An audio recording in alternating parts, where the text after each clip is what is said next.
The cheapest bottle of gin costs less than a large pizza. The most expensive costs more than a used car and comes in a bottle so small it holds barely a mouthful. Same spirit, same juniper. Gin is a strange category because, unlike whiskey or aged rum, it is cheap and fast to make, which means something excellent rarely costs more than $40. So why does a bottle exist that sells for nearly $4,000? By the end, you will know which level is worth your money and which one is selling you a story. Let us climb. Level 1, the well gin. This is the bottom of the ladder, the stuff that lives in plastic bottles and behind the bar in the speed rail where nobody reads the label. We are talking Gordon's, Seagram's, and New Amsterdam. Most of these sit under $15 and a few of them dip under $10. Here is the thing nobody wants to admit about this tier. It is completely fine. Gin at this level is not built to be sipped neat or nosed out of a fancy glass. It is built to disappear into a drink. Drown it in tonic, hit it with lime, bury it in a Tom Collins, and Gordon's does its job without complaint. The juniper is thin, the botanicals are simple, and there is often a faint sweetness or a slightly harsh alcohol bite on the back end. Gordon's in particular has been the workhorse gin of the English-speaking world for the better part of 2 centuries, and it is still the gin poured in more bars than almost any other name. New Amsterdam took a different route. It stripped the juniper way back and leaned citrus forward and soft, which is exactly why gin skeptics tend to tolerate it. That is also why gin purists roll their eyes at it. If your gin barely tastes like juniper, some would argue it is barely gin. The reason this whole tier exists comes down to volume. Bars pour thousands of well drinks a night, and no one is going to spend $40 a bottle on liquid that gets buried under syrup and citrus anyway. So the economics are simple. Cheap neutral spirit, a light hand of botanicals, and a price that lets a bar make money on a $5 gin and tonic.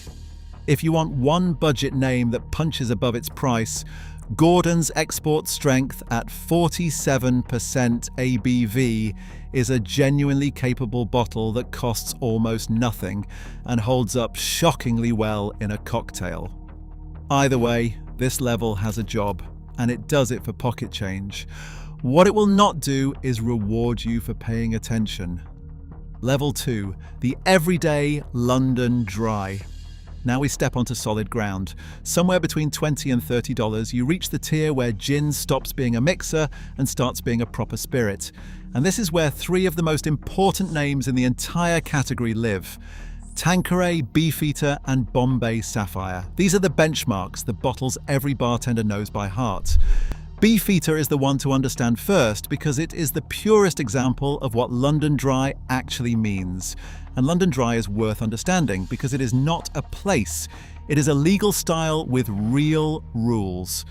To carry the name, all the flavour has to come from botanicals, redistilled with the spirit. Nothing artificial can be added afterwards, and no sugar can be dosed in to soften it. That is why a London Dry tastes clean and dry rather than sweet. Beefeater has been distilled in the heart of London since 1863. It is built on 9 botanicals, including Seville orange and lemon peel, steeped for a full 24 hours before distillation, and it comes out swinging at 47% alcohol by volume. That strength matters. It means Beefeater holds its shape in a cocktail instead of vanishing, which is why it is the backbone of a proper Negroni. Tanqueray goes the other direction with a famously tight recipe of just 4 botanicals, distilled to a crisp, clean, juniper-forward snap that makes it the default choice for a classic martini. And Bombay Sapphire in that unmistakable blue bottle vapor infuses 10 botanicals for something softer and more floral, the gateway bottle that pulled a whole generation into the category. What is worth understanding is that these 3 are not competing to be the best gin. They are competing to be the most dependable, and that is a different game entirely. A bartender needs to know that the bottle they reach for tonight tastes identical to the one they poured last year, that it behaves the same in a martini as it does in a Negroni, and that it never surprises them in a bad way. Consistency at scale is genuinely hard, and it is the thing you are actually paying for at this level. None of these will ever be the most interesting gin you drink. That is not the point. They are reliable, they are everywhere, and they are the reference points against which everything above them gets measured. When a gin reviewer says a new bottle tastes brighter or softer or more citrus forward, this is the shelf they are quietly comparing it to. This is the tier you should never feel embarrassed to own, and honestly the one most drinkers could happily stop at forever. Level 3, the modern premium. Here is where gin gets fun, and here is where the price creeps up to somewhere between $30 and $45. This is the craft revolution tier, the bottles that broke gin out of the juniper straitjacket and made it interesting to people who thought they hated it. The poster child is Hendrick's, the Scottish gin that famously builds its whole identity around cucumber and rose rather than pine, poured from an apothecary bottle at a soft 44% ABV. It does not taste like your grandfather's gin, and that was entirely the plan. Alongside it sit the true craft London dry bottles that respect the tradition while sharpening it. Sipsmith brought copper pot distilling back to London and helped kick off the entire small batch movement in a city that had not licensed a new copper pot still in almost 200 years. The botanist packs in 22 hand-foraged botanicals for something layered and herbal. Ford's, built by a working bartender specifically to behave inside cocktails, lands at a confident 45% ABV and is arguably the best pure mixing gin in this whole range. And this is where the Tanqueray from the tier below quietly levels up. Tanqueray 10 takes those same 4 classic botanicals and adds fresh, whole citrus and chamomile flowers, distilled 4 times into something brighter and rounder. Ask a room full of gin drinkers to name the one bottle they would keep if they could keep only one, and this is the name that comes up more than any other. One warning about this tier though, it is also where the sweet, neon pink, candy-flavoured gins live, and most of those are compound gins with sugar and flavouring poured in after distillation. They can be fun, but they are a completely different animal from a real distilled gin, and paying craft prices for what is basically flavoured vodka is the easiest trap in the category. And this tier is where you first feel the reach of gin going global. Aviation, out of Portland, softened the juniper and pushed a smooth, citrus and lavender American style that reads completely differently from anything British.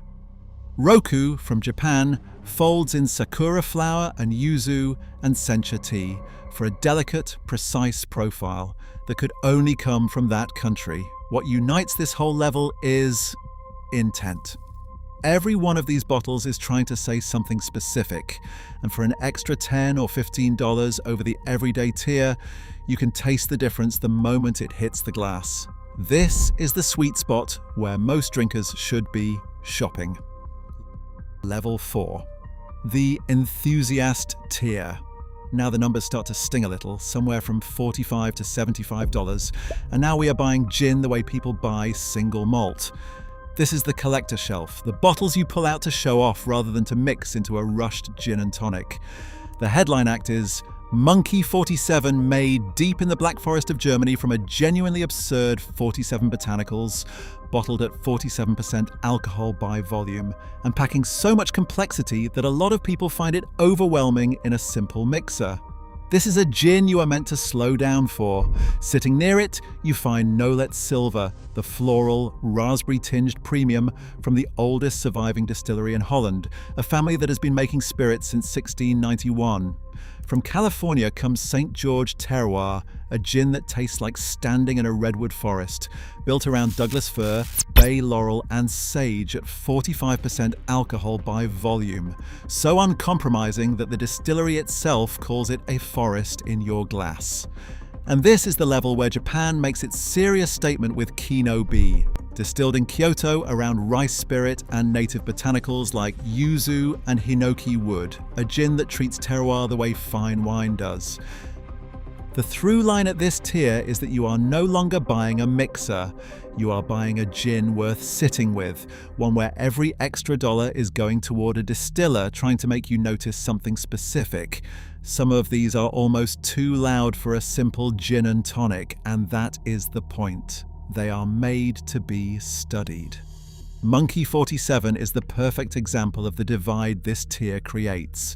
Half the people who try it call it the most complex gin ever made, and the other half feel like they got hit in the face with a pine branch.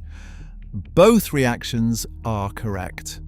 That is what happens when a distiller stops chasing crowd-pleasing balance and starts chasing maximum expression. The move at this level is to stop treating gin as a background ingredient. Pour a small measure, neat, let it warm slightly in the glass, add a single drop of water the way you would with a fine whiskey, and suddenly the botanicals unfold in layers you would never taste drowned in tonic. Once you drink a gin this way, the whole category changes for you. Before we climb into the strange stuff, a quick thank you. The 7 levels of Scotch and the 7 levels of rum videos got far more love than I expected, so if you were one of the people who watched those, this channel runs on you. Subscribe if you have not yet, then drop the next 7 levels you want to see down in the comments, because I go through the comments and the most requested one usually gets made.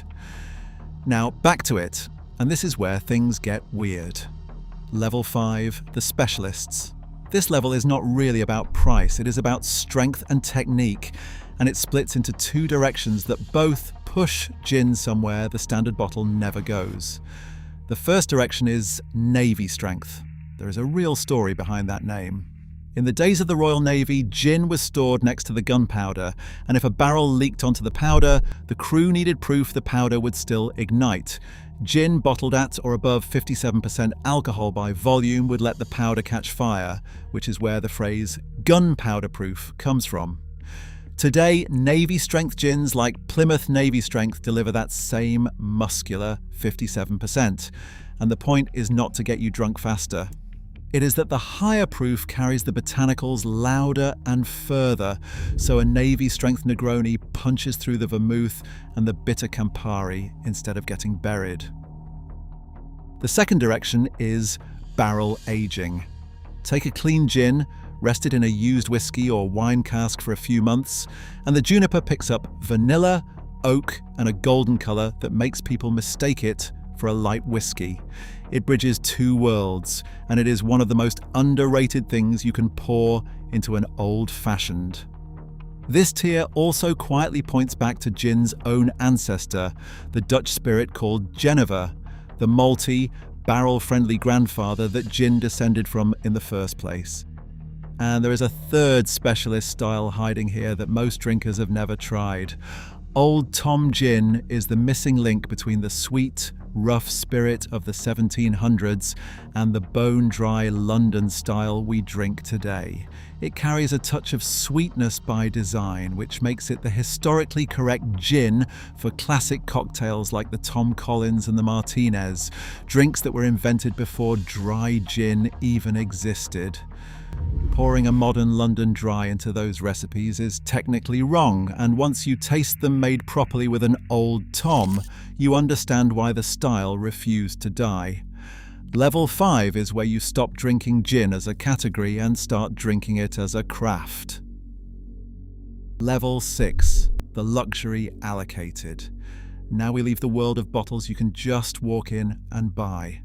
Somewhere north of $200, climbing all the way up towards $700, gin enters the realm of the trophy. The defining bottle here is Nolet's Reserve, and it is worth understanding because it is where gin openly tries to behave like rare whiskey. It comes from that same 300-year-old Dutch family, but this is the personal creation of the 10th generation owner, a recipe he spent roughly 40 years perfecting. It is built around saffron, the single most expensive spice on earth, along with verbena, and it is bottled at a serious 52.3% ABV. Every bottle is allocated in tiny annual batches, hand-numbered and delivered in a presentation box designed to make you feel the weight of what you just spent. It runs about $700, and reviewers are refreshingly split on whether it earns that. The consensus is that it is genuinely excellent and genuinely memorable, and also that $700 buys a lot of outstanding gin at level 3. That tension is the whole story of this tier. You are no longer paying purely for what is in the glass. You are paying for scarcity, for saffron, for the certificate, and for the simple fact that almost nobody else has one. Noles is not alone up here either. Every year, Monkey 47 releases a tiny run called the Distiller's Cut, adding one rare guest botanical to the recipe and numbering every bottle. And those releases climb into the hundreds of dollars the moment they sell out. The pattern is always the same. Take a respected core gin, wrap it in scarcity and a story, cap the supply, and watch collectors do the rest. It is the exact playbook the whiskey world has run for decades, arriving late to gin. Whether that is worth it depends entirely on what kind of drinker you are. If you want a bottle that makes a statement on the shelf and marks a genuinely special occasion, there is nothing wrong with it. But make no mistake, and this is the part the marketing will never tell you, the liquid at this level is exceptional, but it is not $700 better than the $40 craft bottle from level 3. Almost nothing could be. The question was never whether it is good. The question is only whether exceptional needs to cost this much. Level 7. Unicorn. This is the top of the mountain, and it is so far above everything below it that it almost stops being a drink and becomes an object. The bottle that has sat at the summit of the gin world for years running is the Watenshi from the Cambridge Distillery in England, and its current price sits at roughly $3,800. That makes it, by a wide margin, the most expensive gin on earth. Here is why, and it is genuinely one of the strangest facts in all of spirits. The name Watenshi translates loosely to Japanese angel, and the gin is essentially the angel's share of the distillery's Japanese gin. Normally, the angel's share is the portion of spirit that evaporates and is lost forever. Cambridge developed a pioneering low-pressure distillation method that lets them capture that vanishing vapor, the most concentrated, most aromatic fraction of the entire run. The catch is the yield. A single distillation produces only about 15 milliliters of Watenshi. That is less than a shot glass. To fill one bottle takes an almost comical number of distillation runs, which is why only a handful of bottles exist in the world at any given time, and why, at the time of writing, there were just 3 offers listed anywhere on the planet. Is anyone drinking this? Almost certainly not for the flavor alone. At this altitude, gin has become what rare whiskey and rare tequila already are: a collector's asset, a flex, a story you own rather than a drink you enjoy. And that is the quiet joke at the top of the gin world. For decades, gin was considered the one spirit that could never command silly money, because it is a white spirit, cheap to produce and quick to turn around, with none of the decades of barrel aging that justify a 5-figure whiskey. The Watenshi is the exception that proves the rule. It reaches those heights not through age or rarity of ingredients, but through a trick of physics, capturing something that was supposed to be lost. It is the proof that even a humble, cheap-to-make white spirit can, at the very top, chase the same impossible heights as anything else in the glass. So there it is, all 7 levels, from the plastic bottle in the speed rail to the 15 milliliters of captured angel's breath. The lesson buried in this ladder is the one worth keeping. Gin is the rare category where the smart money and the great drinking both live near the bottom, and the top exists mostly to prove it can. Figure out which level fits the drink in your hand and you will never overpay again. If you found this one useful, subscribe and I will keep them coming.